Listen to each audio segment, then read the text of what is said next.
Wherever you are today, know that God has put you there for a reason.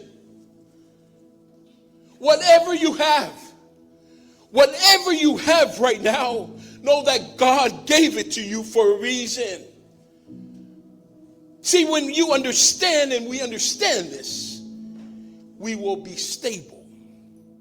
And that stability will give us the confidence which will enable us to value and appreciate everything we have and all that surrounds us.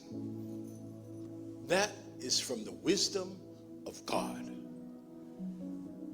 See, if you want to see changes, if you want to see God open new doors, you must make the most of what you have right now.